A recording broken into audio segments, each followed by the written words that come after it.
आज हम समास पढ़ेंगे। समास का अर्थ होता है संक्षिप्तीकरण। इसका शाब्दिक अर्थ होता है छोटा रूप। जो शब्द दो या दो से अधिक शब्दों से मिलकर के नया या छोटा शब्द बन जाता है उसे हम क्या कहेंगे? समास। जैसे कि एक उदाहरण दिया है मैंने, गंगा जल। अब गंगा जल को यदि हम टुकड़े में करें तो ये क्या होगा? गंगा का जल। यहाँ पर दो पद है बच्चों, गंगा और जल। इन दोनों को मिलाने से गंगा जल बनता है। तो इसका मतलब क्या हुआ कि यहाँ पर ये एक पद है और जल दूसरा पद है। जो पहला पद है उसे हम कहेंगे पूर्व पद, और जो जल है तो जल को यहाँ पर कहेंगे उत्तर पद है। इन दोनों को मिलाया तो बना गंगा जल। इसकी यदि हम परिभाषा देखें तो क्या बनेगी? दो या दो से अधिक शब्दों के मेल से बने नए शब्द को समास कहते हैं। इस विधि से बने शब्द को समस्त पद कहते हैं। जब समस्त पद को वापस अलग अलग किया जाता है तो उसे समास विग्रह कहते हैं। यहाँ पर गंगा जल ये समस्त पद है, ये समास कहलाता है। हमने गंगा अलग कर दिया और जल अलग लिखा है, ये हमारा पूर्व पद कहलाएगा और जल उत्तर पद कहलाएगा। और इन दोनों को मिलाया तो क्या बना? समस्त पद। जब दोनों को मिलाया तो क्या कहलाया? समस्त पद।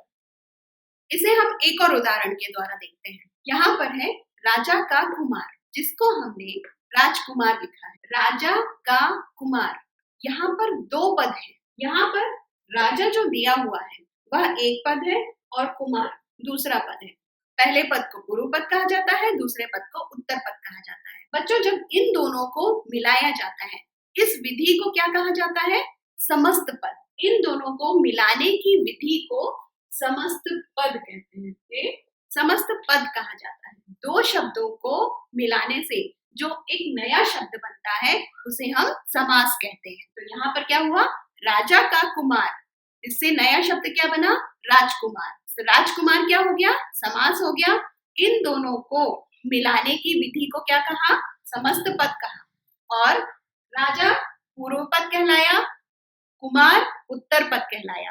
ठीक है, तो ये हुआ पूर्व पद, उत्तर पद, समस्त पद। पूर्व पद और उत्तर पद को मिलाया तो इन दोनों को जो मिलाने की विधि हुई उसे समस्त पद कहते हैं। और दो शब्दों के मेल से जो एक नया शब्द बनता है उसे हम समास कहते हैं। तो ये हमने राजकुमार के द्वारा समास को समझा। बच्चों, यहाँ पर हमने इस प्रक्रिया को जब समझा है तो इससे कुछ बिंदु निकल करके आते हैं, उसे भी देख लेते हैं। पहला, समास के लिए कम से कम दो पद होने चाहिए।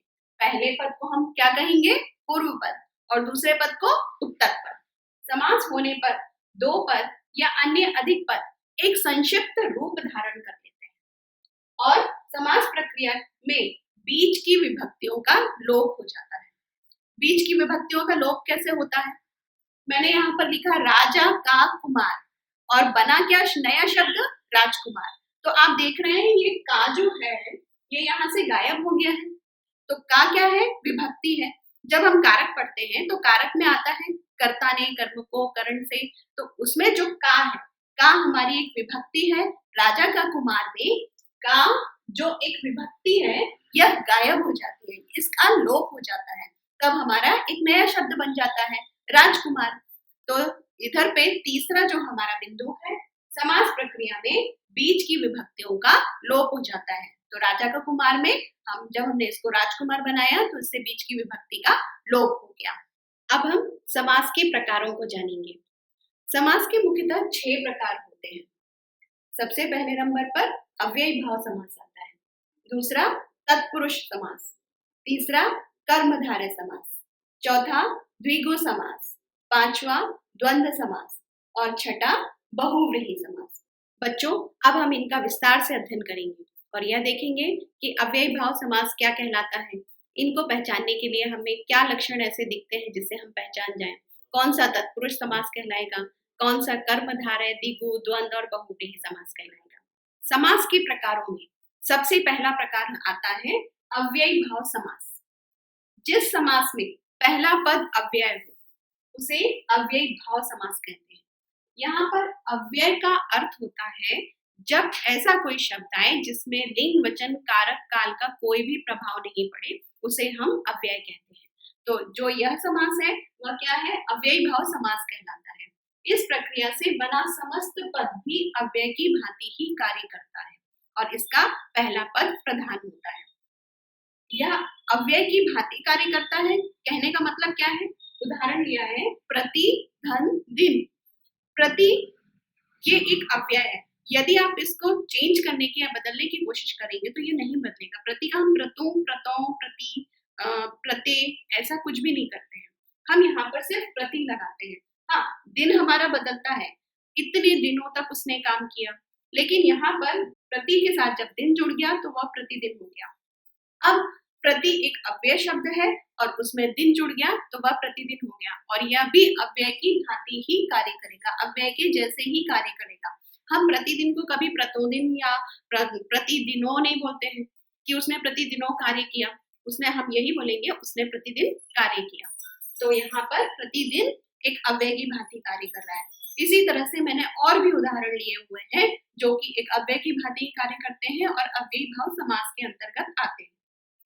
जैसे जब हम आजन्म को विग्रह करते हैं तो यह आता है जन्म से लेकर, फिर यथाशक्ति का विग्रह करेंगे तो शक्ति के अनुसार, आमरण, इसका विग्रह करने पर मरण तक, अनुरूप, रूप के अनुसार, घड़ी घड़ी, घड़ी घड़ी अर्थात हर घड़ी, प्रतिदिन, प्रतिदिन अर्थात दिन दिन, ऐसा भी लिखा जा सकता है। यहाँ पर मैंने कुछ लक्षण भी बताए हैं जिससे आप अव्ययी भाव समास को पहचान सकते हैं। वे लक्षण कौन से हैं? आइए देखते हैं। पहचानने के लक्षण, पहला है यदि समस्त पद के आरंभ में भर, निर, प्रति, यथा, बे, आ, ब, उप, यावत, अधि, अनु आदि उपसर्ग या अव्यय हो तो वह कौन सा समास कहलाएगा? अव्ययी भाव समास कहलाएगा। जैसे यथाशक्ति, अब आप देख रहे हैं यहाँ पर मैंने बताया था यथा, तो यथा को यदि हम यहाँ पर लगाते हैं यथाशक्ति बन गया, यह अव्ययी भाव समास है। फिर प्रत्येक, प्रति, धन, एक, निर्विवाद, निर, ये देखिए निर आया है, निर्विवाद, अनुरूप, अनु और यहाँ पे आजीवन मतलब आ आया हुआ है। तो इस तरह से आप पहचान सकते हैं कि अव्ययी भाव समास क्या है। दूसरा लक्षण है यदि समस्त पद वाक्य में क्रिया विशेषण का काम करे। कैसे? एक उदाहरण लिया हुआ है, जैसे उसने भरपेट खाना खाया। क्रिया विशेषण क्या होता है? जो क्रिया की विशेषता बताता है उसे हम क्रिया विशेषण कहते हैं। तो उसने भरपेट खाना खाया, क्या खाया था? भरपेट खाना खाया था। तो खाया, खाया क्रिया हो गई और क्या उसकी खाया की क्या विशेषता है? भरपेट खाया था, इसलिए यह क्रिया विशेषण हो गया। तो भरपेट हमारा क्या है? समस्त पद है, इसलिए हम इसे कहेंगे कि यह अव्ययी भाव समास है। तो बच्चों, अव्ययी भाव समास आप इन लक्षणों के द्वारा भी समझ सकते हैं। और तो बाकी बताइए है कि जो समस्त पद होता है वह अव्यय की भांति कार्य करता है, उसमें प्रथम पद प्रधान होता है। तो ये हमारा है अव्ययी भाव समास। अव्ययी भाव समास के बाद दूसरा आता है तत्पुरुष समास। तत्पुरुष समास में उत्तर पद प्रधान होता है, पूर्व पद गौण होता है। बच्चों, जैसा कि हमने अभी पढ़ा हुआ है कि समास कैसे बनता है, दो शब्दों के मिल से समास प्रक्रिया का निर्माण होता है। तो जो पहला शब्द होता है वह उत्तर पद कहलाता है और जो दूसरा शब्द होता है वह गौण पद कहलाता है या द्वितीय पद कहलाता है। तो तत्पुरुष समास की जो विशेषता है वह उसमें क्या है? उत्तर पद प्रधान होता है और पूर्व पद गौण हो जाता है। इसमें उत्तर पद विशेष्य और पूर्व पद विशेषण का काम करता है। जैसा कि हमने विशेषण में पढ़ा हुआ है कि विशेष्य क्या कहलाता है और विशेषण क्या कहलाता है। जिस शब्द की विशेषता बताई जाती है उसे हम विशेष्य कहते हैं और जिसके बारे में कहा जाता है वह विशेषण कहलाता है। जैसा कि यहाँ पर मैंने एक उदाहरण लिया हुआ है, रसोई के लिए घर। रसोई के लिए घर, अब किसकी विशेषता बताई जा रही है? घर की विशेषता बताई जा रही है, इसलिए घर क्या हो गया? विशेष्य हो गया। और रसोई के लिए क्या उसकी विशेषता हो गई। तो यहाँ पर क्या है? जैसे रसोई के लिए घर में घर विशेष्य है और रसोई के लिए यह उसका विशेषण है। फिर उसके बाद है समास बनाने में विभक्तियों का लोप हो जाता है। तत्पुरुष समास में विभक्तियों के आधार पर इसके भेद किए गए हैं, जिसे हम देख लेते हैं। कर्म तत्पुरुष, इसकी विभक्ति है को। बच्चों, यहाँ पर कर्ता को नहीं लिया गया है, न ही संबोधन लिया जाता है। पहला है कर्म तत्पुरुष को, द्वितीय है करण तत्पुरुष, से द्वारा। ये इनकी विभक्तियां हैं जिनका लोप हो जाता है जब हम समास बनाते हैं। संप्रदान तत्पुरुष के लिए, अपादान तत्पुरुष से अलग होने के लिए। जैसे हम ये बोले पेड़ से पत्ता गिरता है, तो पत्ता क्या हो रहा है, पेड़ से गिर रहा है, इसलिए यहाँ पर हमने बोला है अपादान में से अलग होने के लिए। फिर आता है संबंध तत्पुरुष जिसमें है का, के, की। फिर आता है अधिकरण तत्पुरुष जिसकी विभक्ति है मैं, पर। फिर आता है अधिकरण तत्पुरुष जिसकी विभक्ति है में, पर। फिर आता है न्या तत्पुरुष, ये नकारात्मकता के लिए बताया जाता है या किसी अभाव वाली चीजों के लिए बताया जाता है। अब बच्चों विस्तृत रूप में अब उदाहरण के द्वारा इन्हें हम समझेंगे। सबसे पहले हम कर्म तत्पुरुष को समझते हैं।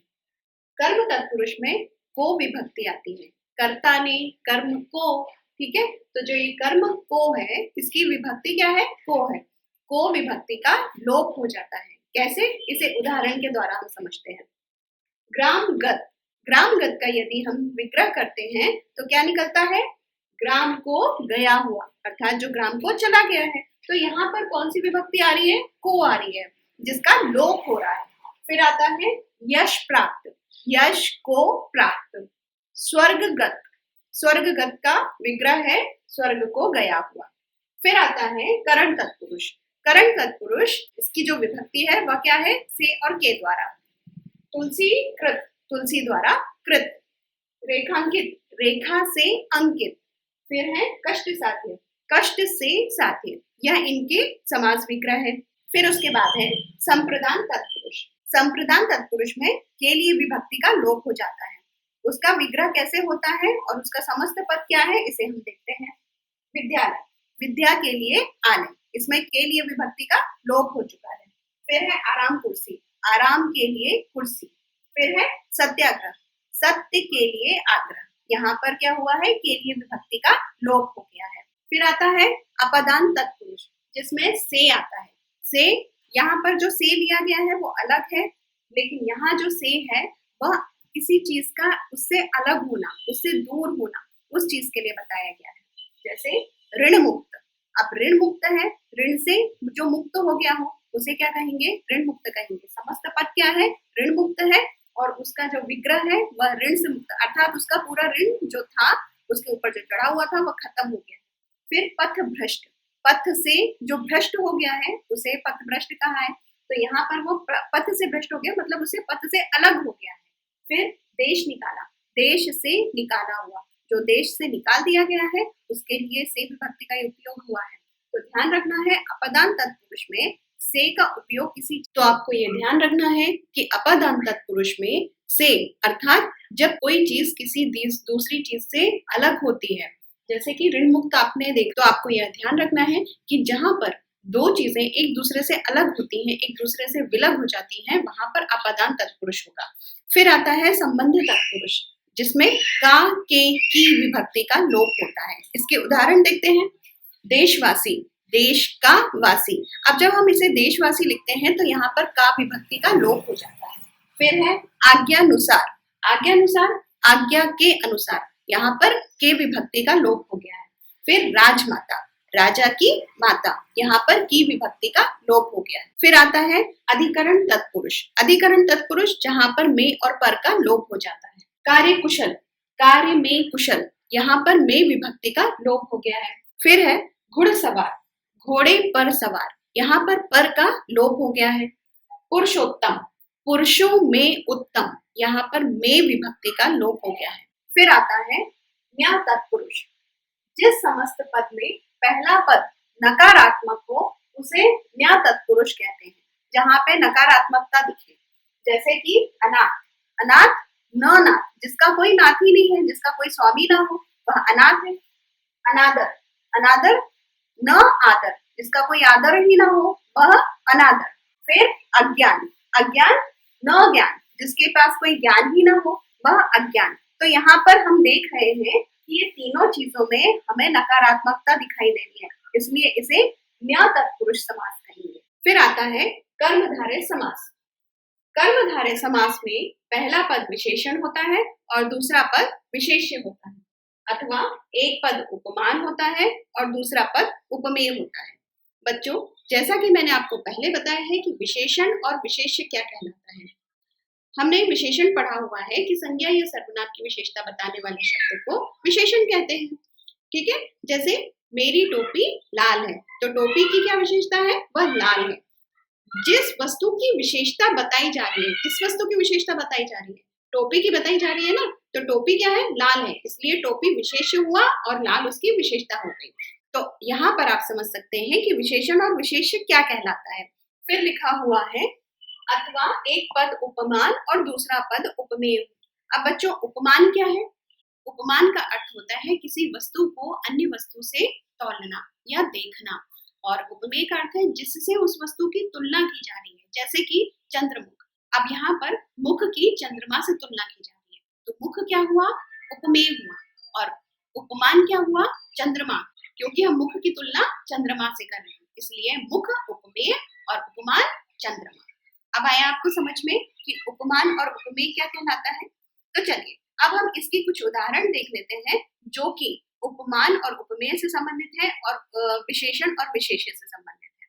यहाँ पर है विशेषण विशेष्य कर्मधारय समास। नील गगन। अब यहाँ पर गगन की विशेषता बताई जाती है। गगन कैसा है? नीला है। नीला है जो गगन, वह क्या हुआ? नील गगन हुआ। कर्मधारय समास क्यों है? क्योंकि यहाँ पर विशेषण और विशेष्य बताया जा रहा है। दुरात्मा। कैसी है आत्मा? बुरी है जो आत्मा। अब आत्मा की विशेषता क्या है? बुरी। अच्छी या बुरी कुछ भी हो सकती है, तो दुरात्मा बुरी है जो आत्मा। यहाँ पर उसकी विशेषता बताई जा रही है आत्मा की, इसलिए क्या हुआ? कर्मधारय समास हुआ। फिर अश्रु गैस। गैस कैसी है? अश्रु को लाने वाली गैस है, इसलिए गैस की क्या विशेषता है? वह अश्रु लाने वाली है। अश्रु अर्थात आंसू को लाने वाली जो गैस है वह अश्रु गैस कहलाती है। फिर मालगाड़ी। माल को ढोने वाली गाड़ी। गाड़ी कैसी है? माल को ढोने वाली है, इसकी विशेषता क्या है? वह माल को ढो रही है, तो मालगाड़ी कर्मधारय समास में आएगा। लाल टोपी। लाल है जो टोपी, टोपी की विशेषता क्या है? वह लाल है, तो कौन सा हो गया? कर्मधारय समास हो गया। फिर वन मानुष। वन में रहने वाला मानुष। मानुष की विशेषता क्या है? वह वन में रहता है, इसलिए यहाँ पर क्या निकल रहा है? विशेषण और विशेष्य निकल रहा है। मतलब विशेषता क्या है? वन में रहने वाला, और विशेष्य क्या है? मानुष है। फिर है उपमेय उपमान कर्मधारय समास। कमल नयन। कमल के समान जिसके नयन हो। नयन क्या है? उपमेय है, और कमल क्या है? उपमान है। हम नयन की तुलना किससे कर रहे हैं? कमल से कर रहे हैं, इसलिए कमल नयन हो गया। कमल के समान नयन, इसलिए यह कर्मधारय समास है। क्योंकि कर्मधारय समास में दो बातें आती हैं, या तो वह विशेषण विशेष्य होगा या फिर उपमेय और उपमान होगा। ठीक है, तो हम यहाँ पर देख रहे हैं, एक तो हमने विशेषण विशेष्य देख लिया है और दूसरा है उपमेय और उपमान। तो यहाँ पर कमल नयन, कमल नयन में कमल उपमान है और नयन क्या है? उपमेय हो गया। फिर घन श्याम। घन के समान श्याम। यहाँ पर घन का मतलब है बादल और श्याम अर्थात कृष्ण है, तो श्याम की तुलना किससे की जा रही है? घन से की जा रही है। ठीक है, तो उपमान घन है और श्याम क्या है? उपमेय है। फिर नरसिंह। अब यहाँ पर नर की तुलना किससे की जा रही है? सिंह से की जा रही है, तो सिंह क्या है? उपमान है, और नर कौन है? उपमेय। नर सिंह, सिंह रूपी नर। फिर है विद्या धन। अब विद्या की तुलना किससे की जा रही है? धन से की जा रही है। यहाँ पर उपमान क्या हुआ? धन, और विद्या क्या है? उपमेय है। विद्या की तुलना धन से की जा रही है। फिर प्राण प्रिय। प्राणों के समान प्रिय। प्राण उपमान है और प्रिय उपमेय है। कर कमल। कमल के समान कर। कर अर्थात होता है हाथ, तो कर कमल, कमल के समान जिसके कर हैं अर्थात हाथ है, वह है कर्मधारय समास। तो कर्मधारय समास में उपमेय उपमान और विशेषण विशेष्य को बताया जाता है, और जहां पर ये दोनों चीजें आती हैं वह कर्मधारय समास कहलाता है। फिर आता है बच्चों द्विगु समास। द्विगु समास जहां समस्त पदों के पूर्व पक्ष में, पूर्व पक्ष अर्थात प्रथम पद में संख्यावाचक विशेषण होता है, वहां द्विगु समास होता है। संख्यावाचक विशेषण जहां पर संख्याओं का हमें बोध हो, उसे द्विगु समास कहते हैं। जैसे त्रिकोण। त्रिकोण तीन कोणों का समाहार, जहां पे तीन कोण मिलते हो। तिरंगा तीन रंगों का समाहार। दुराहा दो राहों का समाहार, जहां पे दो राहें मिल रही हैं। दोपहर, दोपहरों का समाहार, जहाँ पे दो पहर मिल रहे हैं। फिर पंचवटी, 5 वटों का समाहार। पंचतत्व, 5 तत्व। सप्तऋषि, 7 ऋषि। यहाँ जो आप उदाहरण देख रहे हैं उसमें संख्याओं का पता चल रहा है और जो प्रथम पद है वह संख्यावाचक है, इसलिए यहाँ पर द्विगु समास होगा। फिर आता है द्वंद्व समास। जिस समस्त पद में दोनों पद समान हो वहां द्वंद्व समास होता है। इसमें दोनों पदों को मिलाते समय मध्य स्थित योजक लुप्त हो जाता है, जैसा कि यहाँ पर बताया गया है अन्न जल। अब यहाँ पर अन्न जल में जो और लगा हुआ है वह लुप्त हो गया है, वह यहाँ से गायब हो जाता है। अन्न और जल रहता है तो वह जो एक दूसरे को जोड़ने वाला और योजक लगाया गया है वह यहाँ से अलग हो जाता है या लुप्त हो जाता है। तो क्या बन जाएगा समस्त पद? अन्न जल। इसी तरह से है अपना पराया। यदि हम इसे विग्रह करते हैं तो अपना और पराया, अर्थात इसका योजक वापस आ जाता है जब विग्रह करते हैं तब। फिर है अमीर गरीब, अमीर और गरीब। आटा दाल, आटा और दाल। आशा निराशा, आशा और निराशा। यहाँ पर बच्चों बताया गया है कि योजक लुप्त हो जाता है। योजक अर्थात जहाँ पर दोनों शब्दों को एक दूसरे से जोड़ा गया है। बहुव्रीहि समास, जहाँ पहला पद और दूसरा पद मिलकर किसी तीसरे पद की ओर संकेत करता है। यहाँ पर दोनों एक दूसरे के साथ मिल जाते हैं और किसी तीसरे पद की ओर संकेत करते हैं, वहां पर बहुव्रीहि समास होता है। इस समास में कोई भी पद प्रधान नहीं होता। यहाँ पर ना ही प्रथम पद गौण या प्रधान होता है, न ही द्वितीय पद गौण या प्रधान होता है। इसके उदाहरण हम देख लेते हैं।